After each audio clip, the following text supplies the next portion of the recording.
Hello, everyone. Welcome to Design Processes for Hackathons. I'm Kate, and today we'll be talking about how to optimize your design process in a simple framework that you can fit into a weekend. I'll also be walking you through some tips to speed up your workflow and also just how to create an effective hackathon project overall. So to start, I wanted to give you a little background about myself. My name is Kate. I just graduated this summer from OCAD University with a degree in graphic design, and I'm now working as a junior product designer at Spotify. Aside from my UX design experience, I have participated in a handful of hackathons, so I would call myself a pretty avid ex-hacker. And I've had both great and not so great hackathon experiences. So you could also say that this workshop is a collection of some things that I personally learned along the way. We also have our workshop helper, Kelsey, joining us in the chat. She's a design student at the University of Toronto who's mentoring at Hack the North. So she'll be here to just help answer questions and moderate this session. Now it's your turn. I would love to get to know you guys a little bit better as a little icebreaker.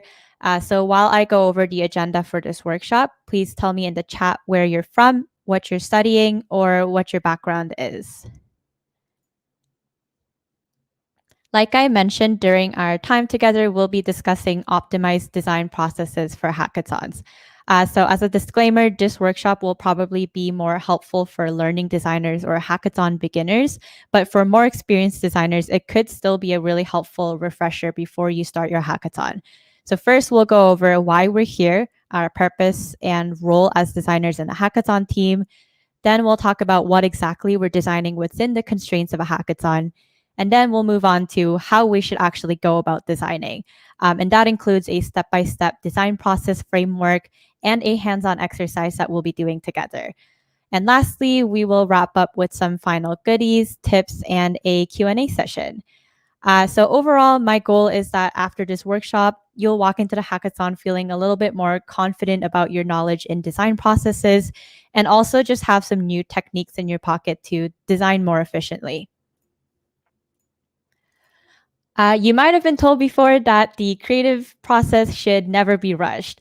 But when we're designing at a hackathon, the big question becomes, how the heck do we design something great in only 36 hours? And I know this question can be even more stressful or scary if it's your first hackathon or you're still a learning designer. So to start answering that question together, we are first going to understand, why are we here as designers in the first place? What are we bringing to the table? So every successful hackathon team needs a designer. The first, out of many other reasons, is that not everyone thinks like a designer. You're here to provide really unique perspectives and skills to build something amazing together. For example, a good designer knows that a product shouldn't just work technically well, and that it should also provide a great user experience. And that's exactly the outlook that a designer brings to the hackathon team. We're essentially advocates for experience, purpose, and most importantly, the user. So as a designer, it's your job to look beyond what you're building on a mechanical level and help the team stay focused on a more human objective. And you might notice approach of designing with empathy for the users of your product as human-centered design. As a creative person, you're also bringing valuable skills like visual communication, problem solving, and storytelling. And these are all factors that make up a really great, successful hackathon project. You have to make sure to contribute these skills to the project all throughout the hackathon. Some of you might have come to this workshop expecting to learn some kind of major time hack to make a project within 36 hours, but I hate to break it to you, you technically can't design the same amount of work that you need in a shorter amount of time. And you've probably also heard that over and over from your college professors that you can't write that essay or do an assignment in one day. And you're probably doubting me for a second, but the truth is you can produce work quicker, but you will have to compromise in some way on the degree of completion. You can't magically speed up the entire design process. You can only optimize it to create something that's good enough for now. And I know good enough may sound like a bad word to you, but it's really not. It just means that you need to know how to budget your time and you need to also know when to stop working on your project. So the design that you make at the hackathon probably won't be the true final solution that you imagined with your team, but it will be the closest that you can get before time runs out.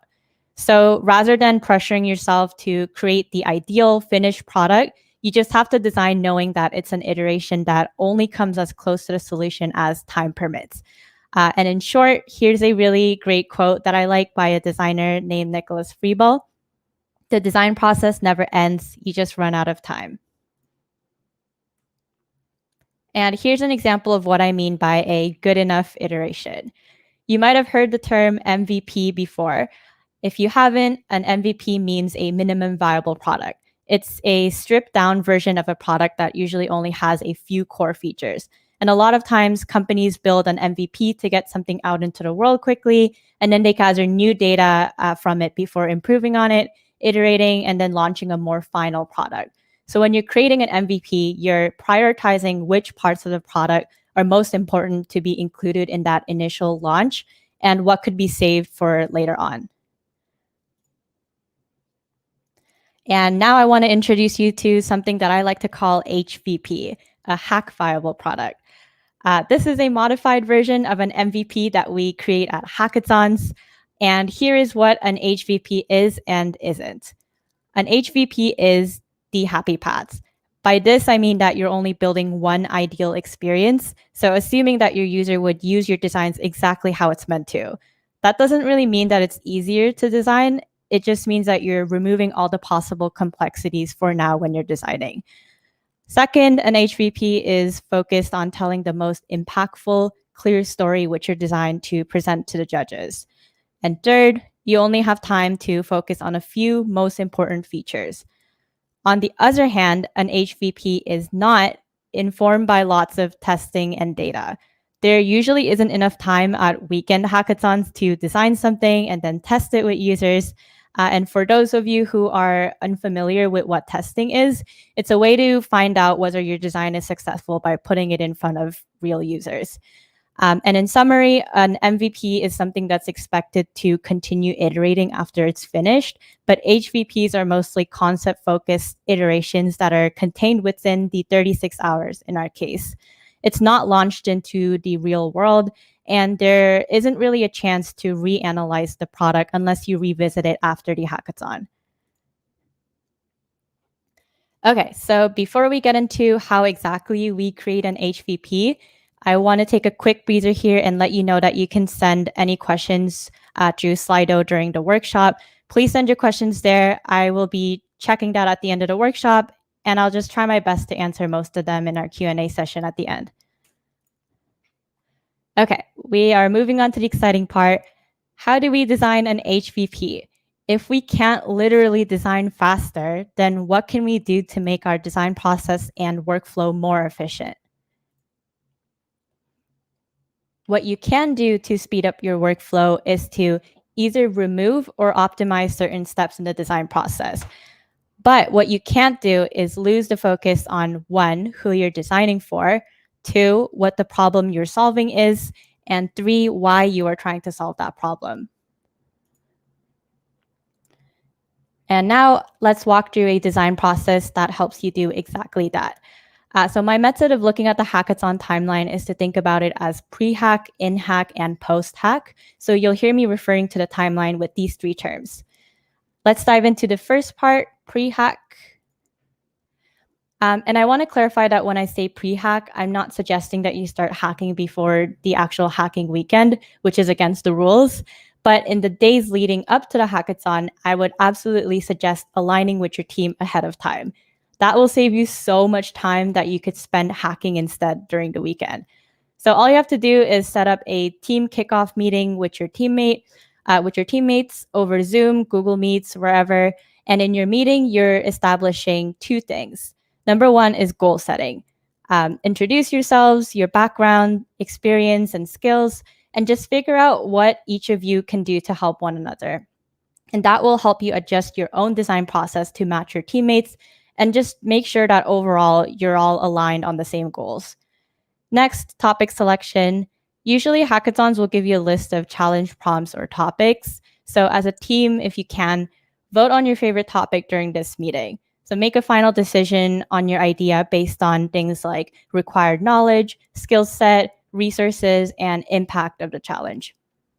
And there are technical constraints for essentially every project. So make sure to ask your teammates, especially your engineering counterparts, what kind of limitations they would expect for each idea. So that way you'll understand what you can and what you can't build during the weekend. And it'll also help you narrow down all the topic choices as well. Here is my personal tip for selecting a topic. I suggest advocating for one with a clear problem or goal statement, or one where you can come up with your own. And the reason is that projects are so much more impactful when there's a why behind what you're designing.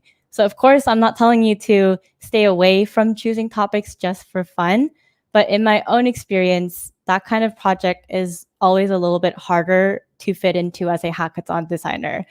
It's easier to ideate something that's just for fun and not really focused on a certain objective. So my team would think of an idea in 10 minutes, and then they wouldn't really need me other than to create a few pretty UI screens, which made me feel kind of unproductive as a UX teammate. So if you're looking to improve your design process as an aspiring UX designer, and you want to make sure you're very hands-on throughout the hackathon, I recommend choosing a topic that has intention behind it. And here are some intentions that you could look out for in a potential project idea. It informs people about something important or helpful. It inspires some kind of action or feeling, for example, making something more enjoyable to use, or it solves a real problem. If you want to dig deeper into how to choose a topic and come up with a great idea, you can also check out the Hack the Nords workshop that streamed yesterday called Hacks for People, Not Users. I checked it out earlier and it's a really, really great session. I'm just touching the surface on this topic here for the sake of time, but yeah, check that out if you'd like to dig deeper. The next and most important part of the hackathon timeline is the in-hack portion, of course. So I'm going to introduce you to 4 quick, simple steps that you can use during the hackathon weekend. And usually the design processes that are known professionally in the UX industry are a lot more comprehensive and detailed, but this is a really broad outline that you can use within a short timeline to make sure that you're staying on track. As a side note, I will be providing you guys with a Figma template at the end of this workshop, and it walks you through all of these steps one by one. So don't worry if I'm going too fast or you can't remember this framework. Just stay till the end if you want access to that template. Okay, so the first thing that we do when designing something is defining. At this point, you just decided on a topic or project idea with your teammates, and now you have to define your problem and your goals for the project. Ask yourselves, what is the problem that you're solving and why does it need to be solved? And you might have already done some of this while brainstorming at your team kickoff, but if not, make sure to find your answers to these through some desk research. The more time that you spend figuring out the root of the problem here, the easier it'll be to design your solution later. Next, we have to understand who our user is. In this step, we're asking the questions, who is the user? What are their wants and needs? So a great product is usable, clear, and enjoyable for the people that need it most. These questions would help you place people at the center of your design process. You have to answer these questions by actually researching the potential users of your product. So don't skip this step because you feel like you can't find users to gather information from. Even though you won't have time to gather a group of people to interview or do a study on, there are ways to conduct research very quickly. And that is to do your own research into existing sources online. Your Googling skills come very, very handy here. Sometimes the best way to gather information is through pre-existing studies. So this is definitely key. You can also gather data in asynchronous ways. So if you need a quick and easy way to get information on a type of user, you can, for example, create a Google form and post it online, like on Slack or Discord, on your Instagram story, with some key questions that you want to ask your user. For example, at one of my previous hackathons, my team created a Google form and we left it on Instagram for an hour. We collected so many responses that actually helped us understand people's impression towards something. It was super quick, super informal, but it actually gave us authentic insights to refer to. And it only took 1 hour, so it's great. So again, all of my tips are constrained to the context of a hackathon. And if you want to learn about more formal methods and industry tips about user research, there's also a workshop that's streamed called Intro to User Research on Hackathons' YouTube channel. The third step of the design process is analyzing the use of your product. This means asking yourself, how exactly should this product be used? What is the context of its use? Where and when will users interact with it? So some industry methods that this phase involves are storyboarding and creating a user flow. Both of these are techniques that will help you understand how your users will interact with your product and also how it exists in their world. So if you're short on time at this point of the hackathon, I would suggest skipping storyboards to just create a user flow. And that's because a user flow can tell the same story as a storyboard with the finer details of the journey drawn out as a map.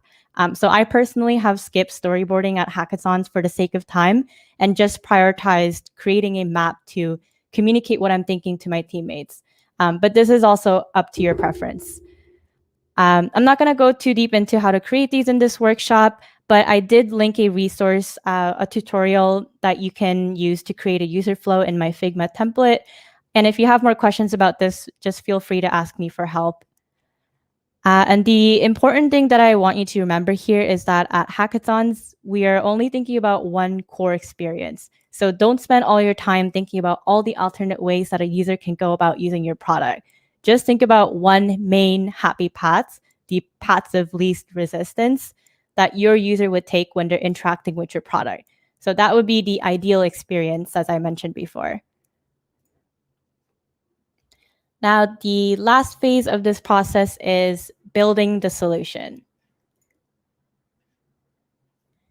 This is when all the pieces of your puzzle come together. You defined the problem, you understood the users, and you analyzed how the product will be used. Usually, this is when you start designing your solution at a visual level. So your UI, interaction, visual design skills would come in handy here. As you can see in these 3 photos, these are all versions of the same sign-up page, starting from left to right. The photo on the left is a low fidelity wireframe, which is a rough sketch of the contents on a page. Mid fidelity, the one in the middle, is just one step up from that. In terms of detail, they're a bit more fleshed out. And on the far right is a high fidelity design where all the imagery, colors, small details are all finished. So at your hackathon, create either low fidelity or mid fidelity designs for your engineering teammates first to start building out a skeleton together. And then you can move on to creating your high fidelity screens and link them together in some sort of interactive flow, which is what we call a prototype. There isn't enough time to build out like 20, 30 screens. So I would just communicate with your engineers to find out exactly how much detail should go into this prototype and also how you should distribute your time and effort for each fidelity. For example, if it works better for you as a team, you can skip low fidelity entirely and go right into mid fidelity to save time, or vice versa, depending on the complexities of your design. Also consider how much time you have to work on your designs overall to give your engineers enough time to build.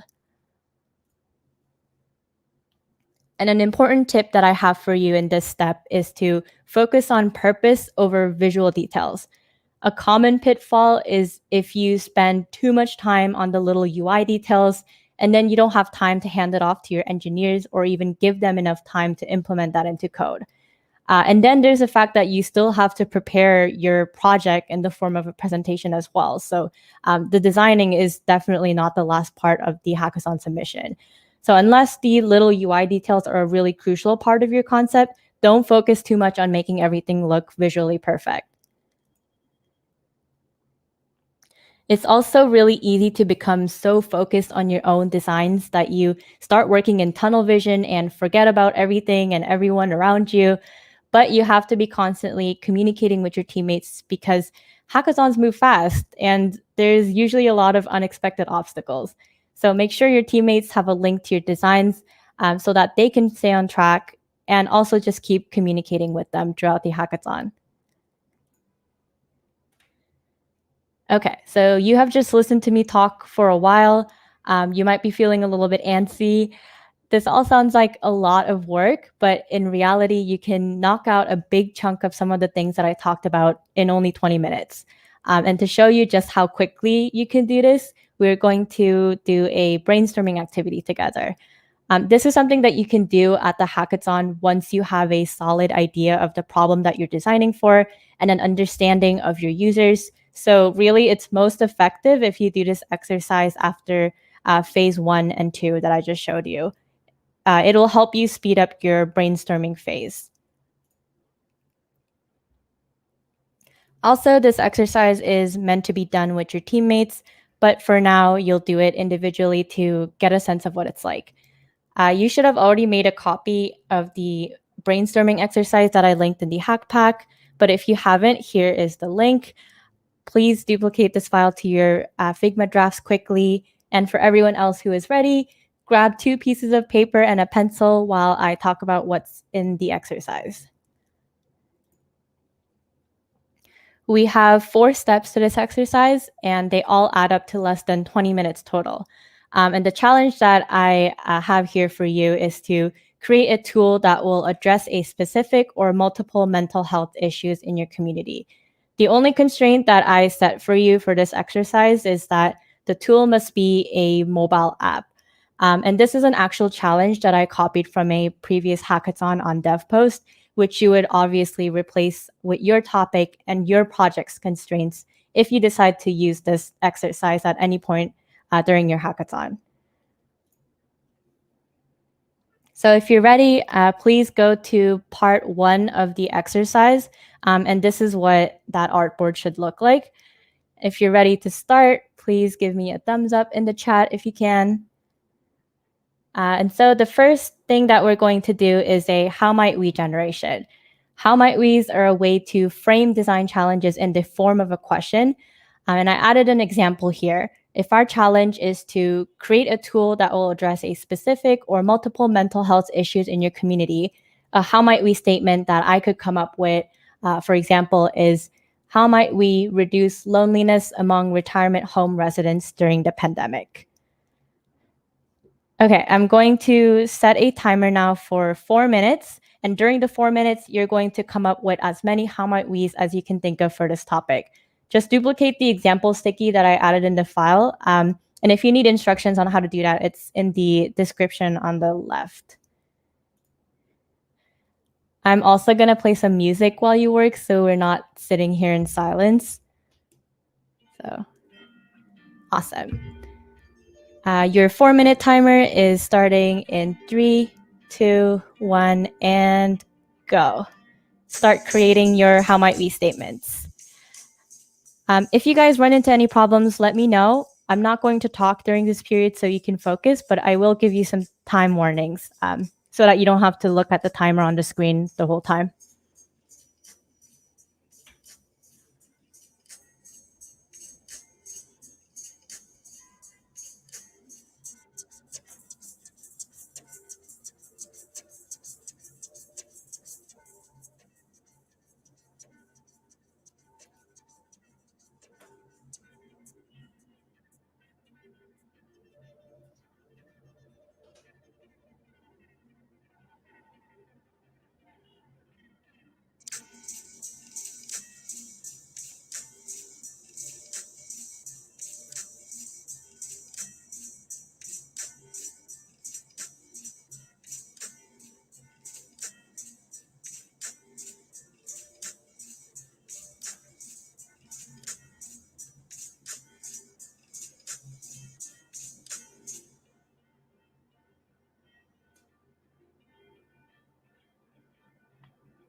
We're at the 2-minute mark. Keep going.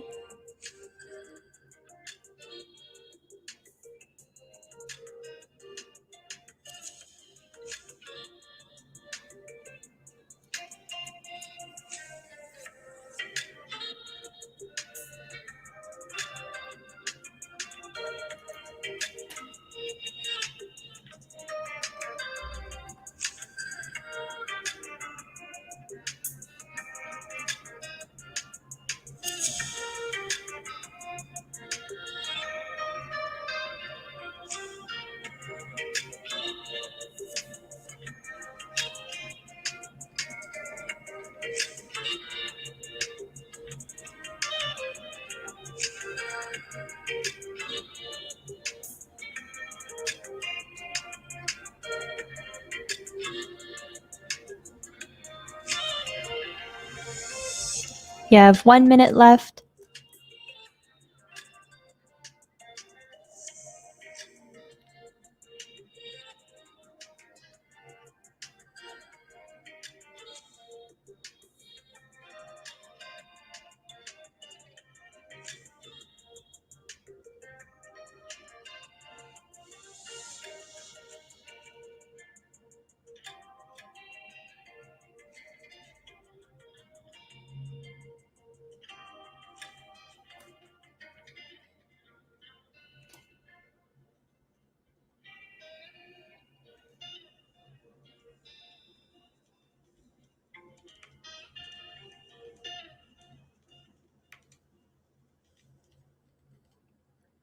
Ten seconds.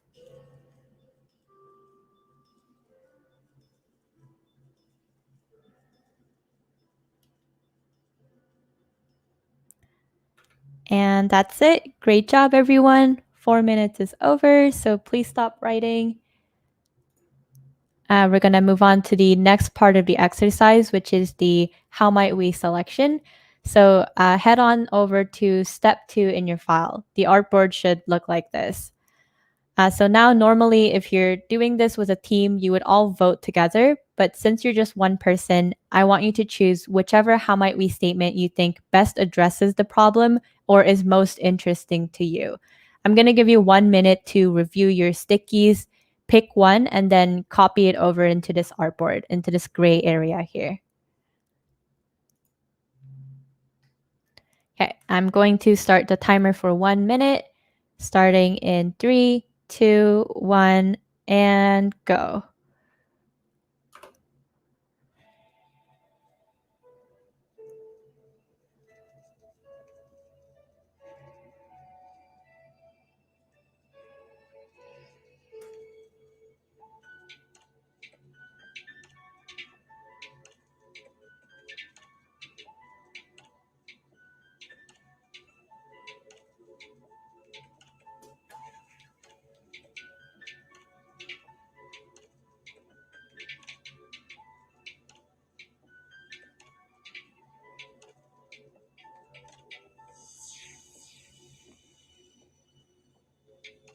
"20 seconds left.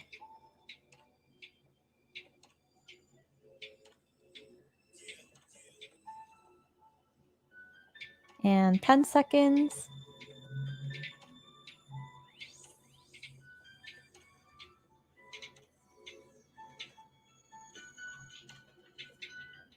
Okay, that was 1 minute. Great job. Now you should just have one how might we statement to move on with. So let's go to step 3, crazy eights. While I'm talking, please take one of your pieces of paper and just fold it into 8 rectangles. Or if you're on a drawing tablet, just draw some lines to make 8 rectangles on the page. And Crazy Eights is a popular sketching activity in the design industry that challenges people to sketch 8 different ideas in 8 minutes. So essentially, your goal is to come up with a variety of ideas for your one chosen how might we statement. Here's an example of a Crazy Eights exercise so you can see what it looks like.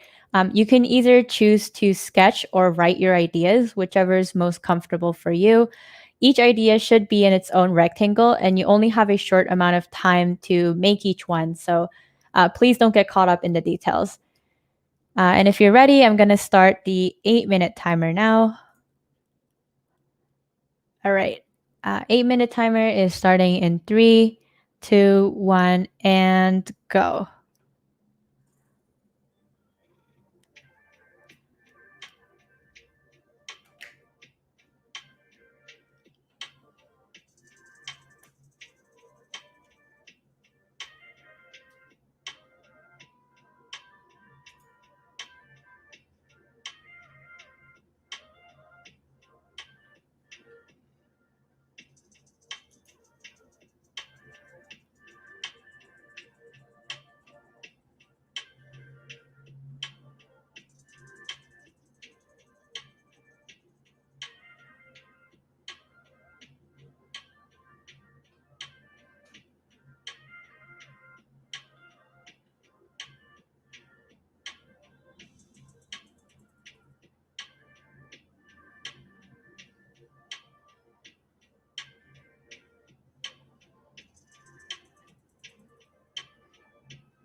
So as a side note, if you haven't noticed already, the instructions for each step is in the file. So you just have to read the description on the left if you need it again.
Halfway warning, you have 4 minutes left.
2 minutes left.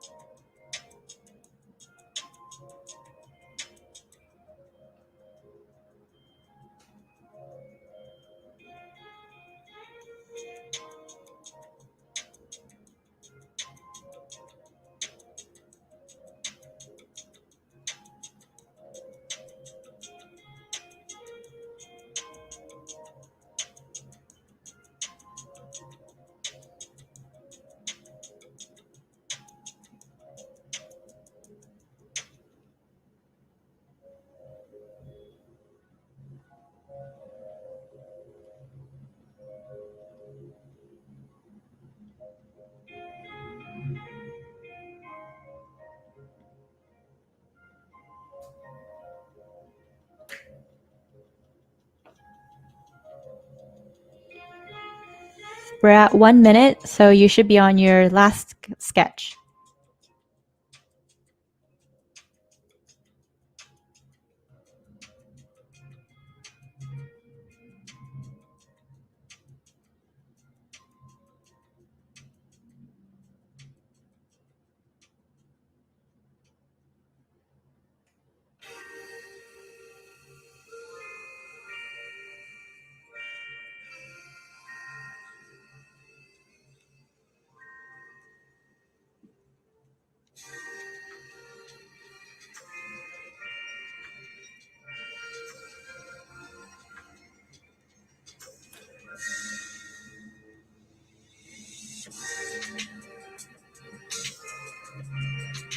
Ten seconds.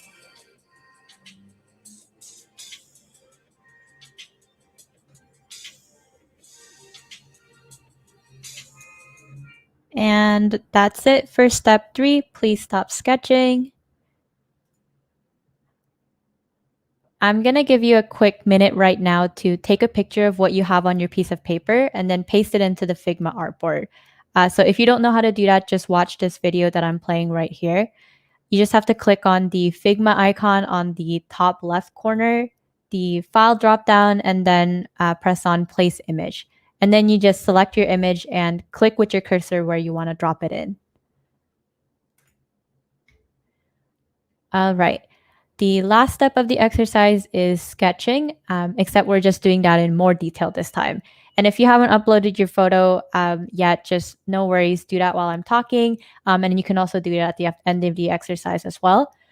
Grab your other piece of paper, and you don't have to fold it this time. Just look back at the 8 rough sketches that you made, choose one that interests you the most, and then we're going to create a more detailed sketch of that one idea. So here's an example of a sketch that has a bit more detail. Basically, you're creating a wireframe of an interface. Or if you're against making a wireframe, you can also sketch a potential scenario of your idea, kind of like a storyboard, if that works better for you to visualize your idea.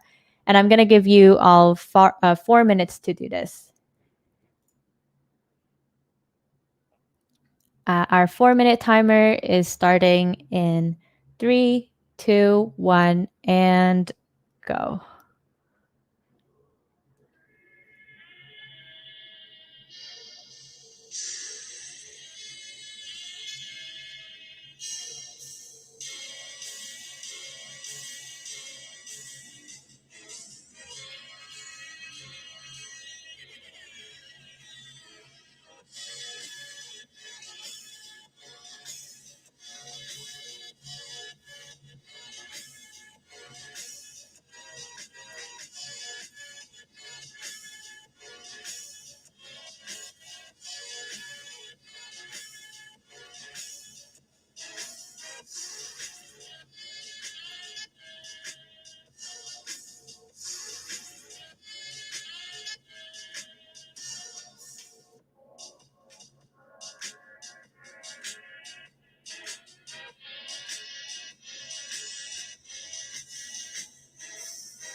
2 minutes left.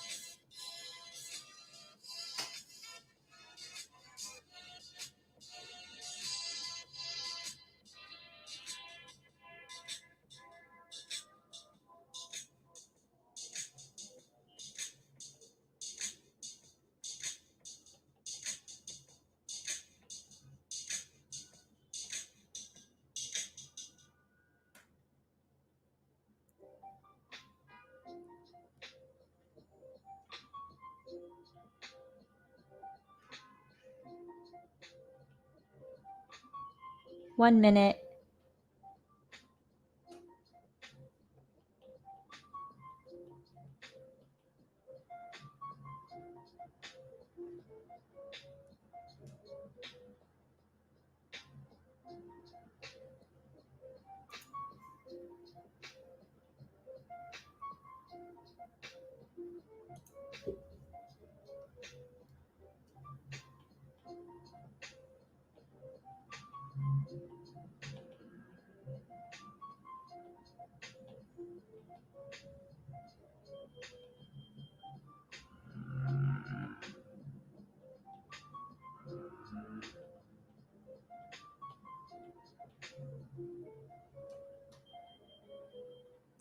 Ten seconds.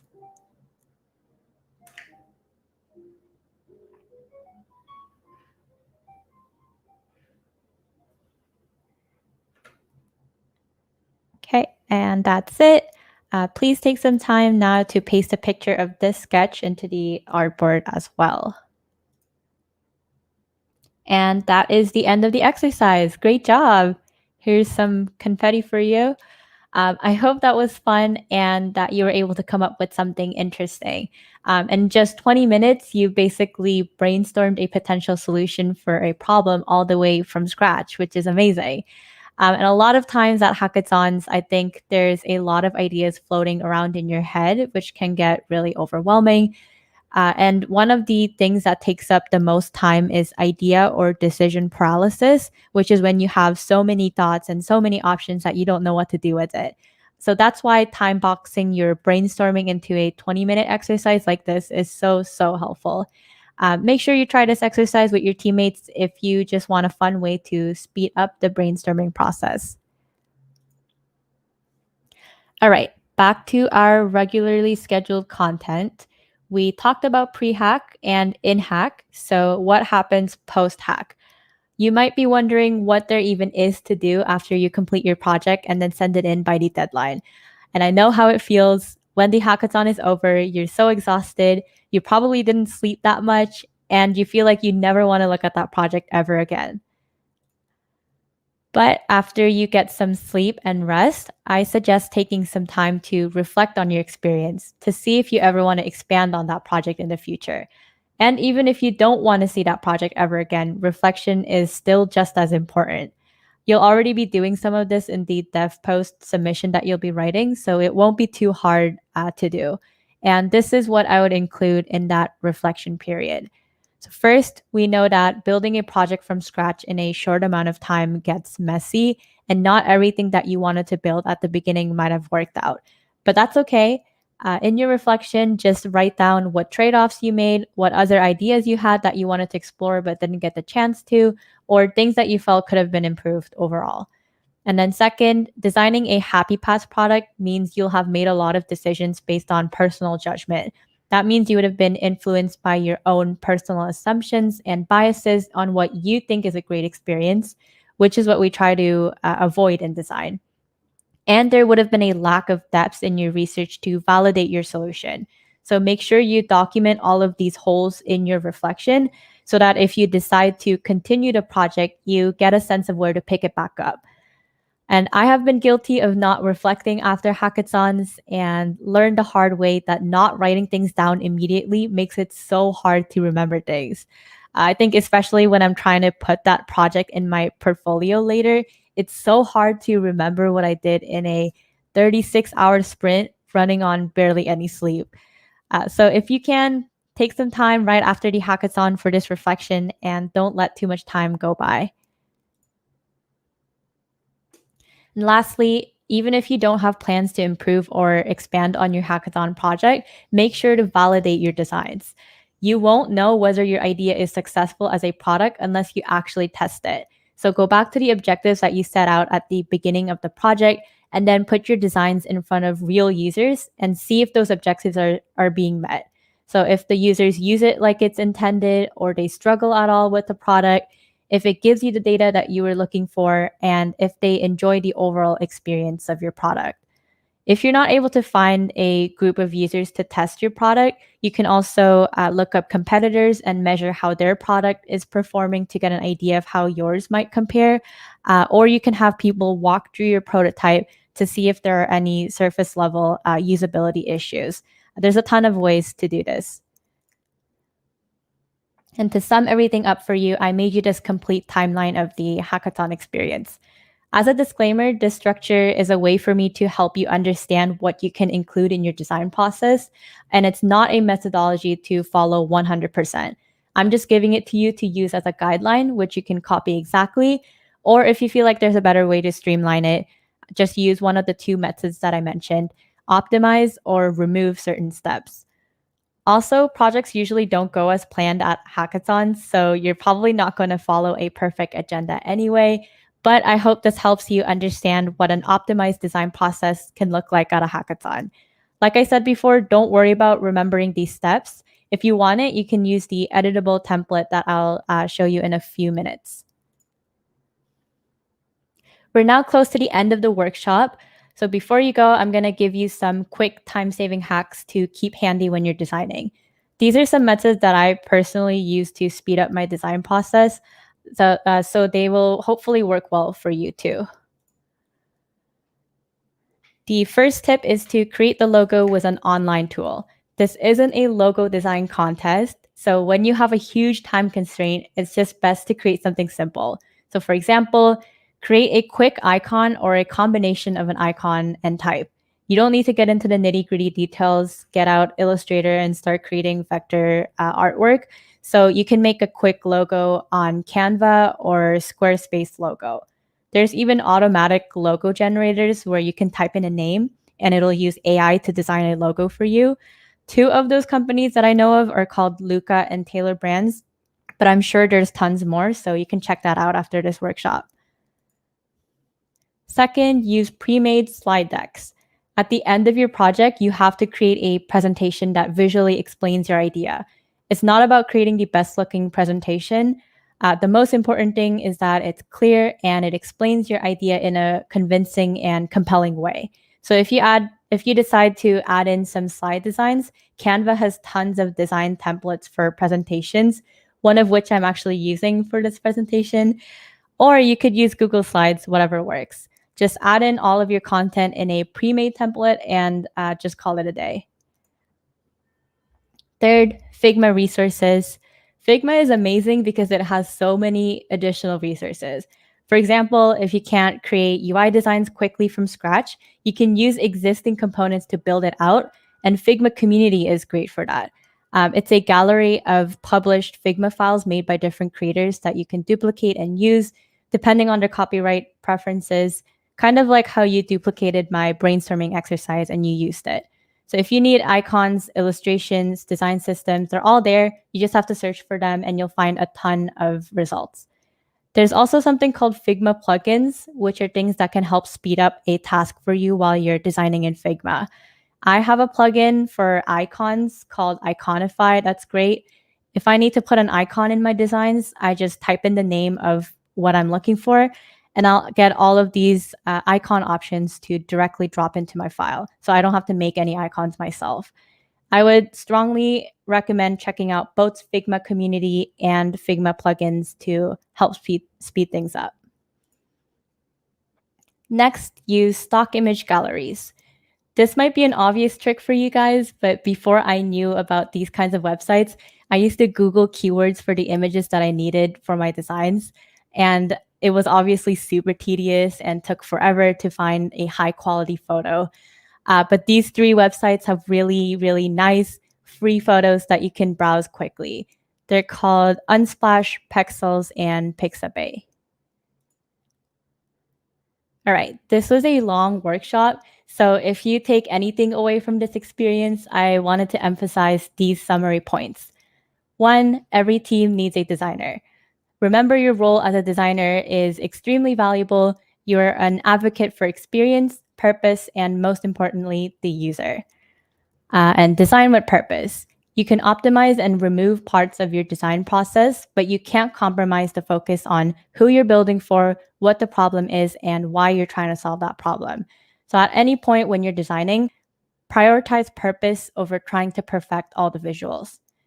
Next, the design process is never complete. Throughout the weekend, just strive for a hack-fileable product that best addresses the why of your problem, and then make something good enough by the time the clock runs out. You can always revisit your project after the hackathon ends, so don't pressure yourself to make everything perfect. Just be confident knowing it's an iteration. And lastly, communicate constantly. The most successful projects are the ones where teammates communicate frequently and often. Plans change, obstacles happen, and you have to avoid working alone or in tunnel vision at all times so that you can utilize all of your teammates' strengths. And overall, just remember, a hackathon is a great environment to be messy and fail. So try not to stress too much this weekend and have fun.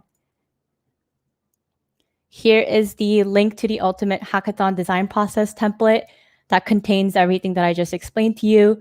So it has everything from the 4-step framework, the brainstorming exercise, and some extra goodies that I put in there, like a buildable agenda and a design quality checklist that you can use to wrap up on your designs. You can make a copy of it to your drafts and use it as much or however you want.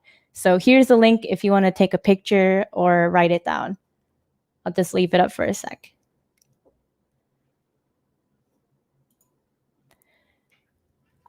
All right, that's all for today. Thank you so much for attending. I hope this was helpful for you.